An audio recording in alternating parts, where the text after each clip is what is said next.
Hi all, in today's video, I'll go over the smothered mate. This pattern is quite fascinating to me. It just looks brilliant when you win a game like that. Don't you think so? Here as you see, the black king is trapped in the corner and surrounded by his own pieces, and the white knight is delivering the mate. Have a good look at the structure here, because this is what we'll be looking for in the next few positions. Once you understand the theme, it's not that difficult to find actually, since you know what you look for. But when you're playing a game, such patterns are not always the easiest to spot. Anyway, let's go to the next position. Here it's black to play. The white king, as you see, is trapped in the corner, so that suggests a possibility of a smothered mate. And the white king cannot prevent getting mated from this position, since it's black to play. And there's actually a mate in 3. You can pause the video and see if you can spot it. I'll go into the solution. Well, black starts with knight to g4. This threatens a mate in 1 with queen h2. So the only way to prevent that would be queen f4. And now, although white is able to guard h2 with his queen, black can still play queen h2 and let his queen be taken. This sacrifice actually allows black to play his knight to f2 and deliver the final blow. And as you see, we've arrived at the exact same structure that we had in the previous position. This kind of sacrifice is a strategic idea to force the opponent's pieces around the king and hence take away all the flight squares.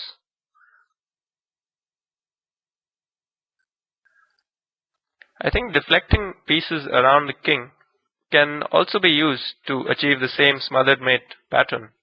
Here as you see, this battery of bishop and queen is eyeing the g1 square, and it would be mate actually if there were no rooks over here. But if you consider what the board would look like after queen to g1, you'll realize that the king cannot capture the queen since it's guarded by the bishop, so the only other reply would be rook captures queen. And now the king is stuck in the corner, so knight f2 delivers mate.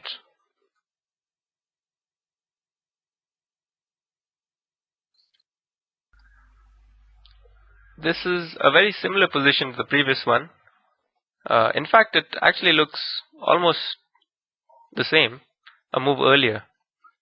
It's black to play, and I think this kind of position does arise quite often in blitz chess. Here black can play queen f2, check, not queen h2 since that would not be fruitful, and this drives the king into the corner. And now the queen sack, queen g1, check. And now it really doesn't matter which piece white captures with, it'll be mate. Knight f2 is mate.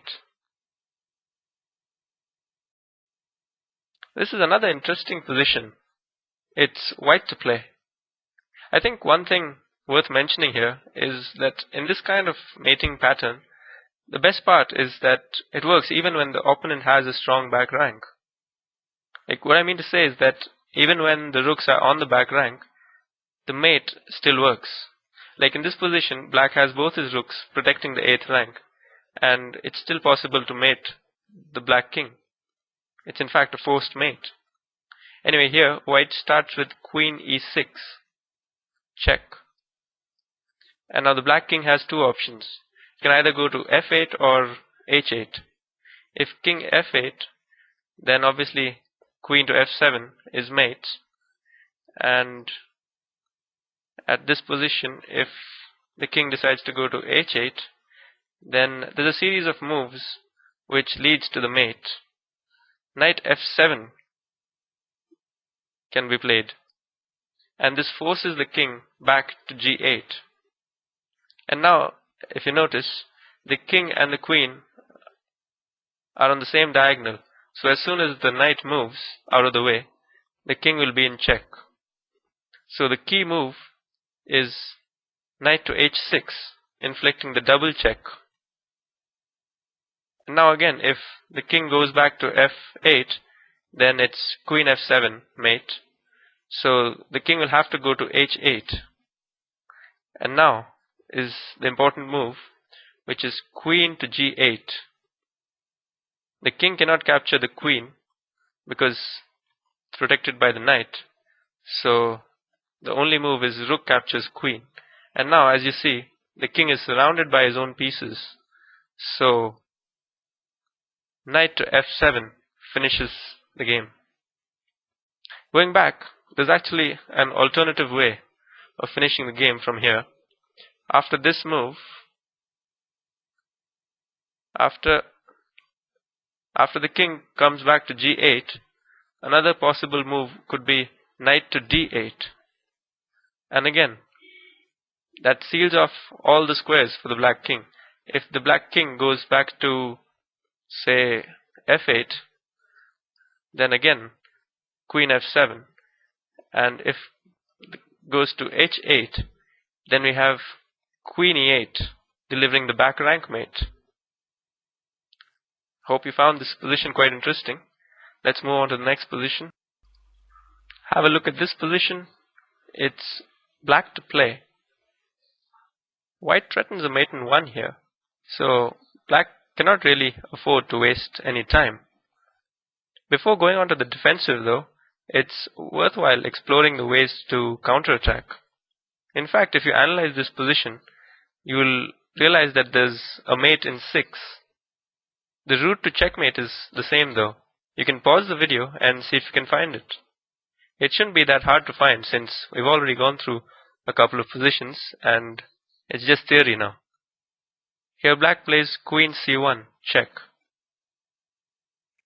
forcing the rook to interpose, after which the queen repositions itself onto e3, so queen e3, check.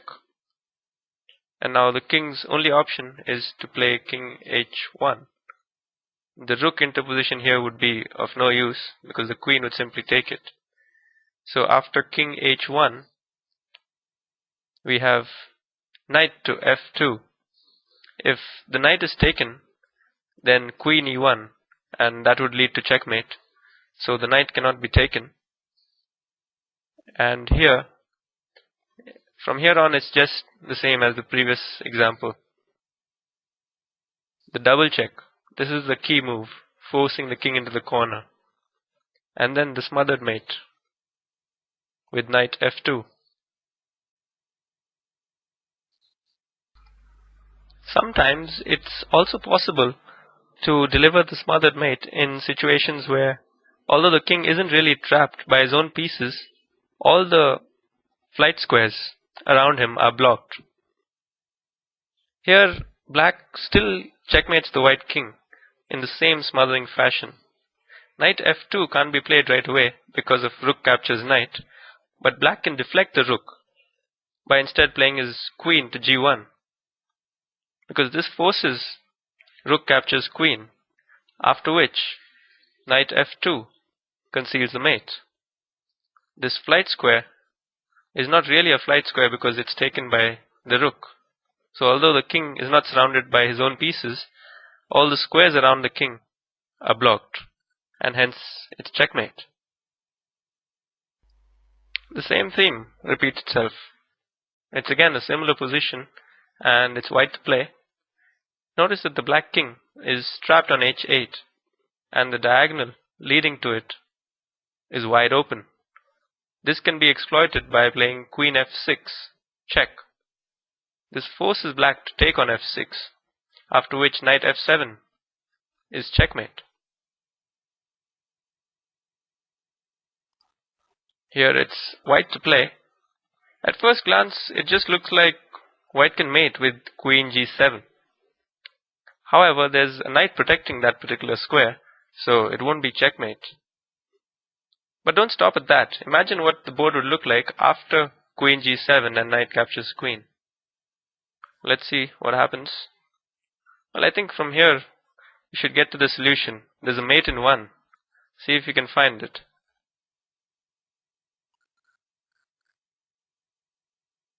Well, knight h6 is the move. The white bishop and rook seal off the important squares e6 and g6 from the king, and the knight takes away g8. So there's really no square for the black king, and it's checkmate. This is a good example of the power of the minor pieces when they coordinate and work together. It's really a devastating effect. In this position, it's black to play. White's bishop is attacking the black queen, as you see. But before thinking about defensive options and retreating, notice the pair of bishops attacking the king in a crisscross arrangement. Beautiful bishops. Also the knight can come to c2 to check the white king. A little bit of calculation brings us to the conclusion that the white king is trapped. So black can actually play queen captures bishop and let his queen be taken, because after this there's knight c2, which is checkmate. You could call this an invisible smothered mate. Again, this is a perfect example of how to use the combination of minor pieces to produce a wonderful effect and checkmate. Here it's white to play. This is the last position for today also. I think the thought process is also quite important.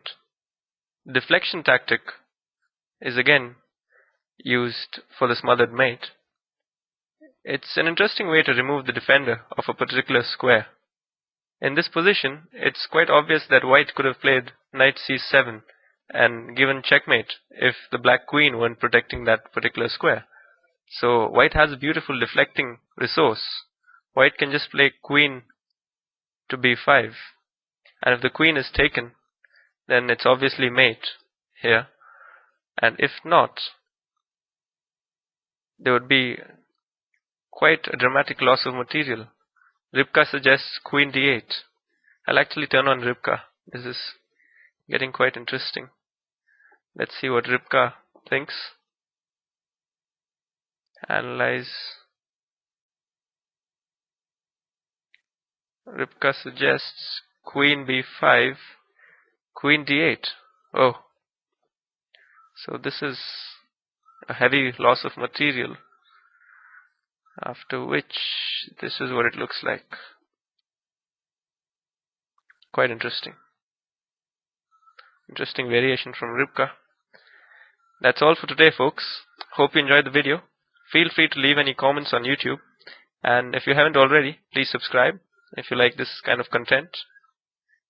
Thanks again. Bye-bye.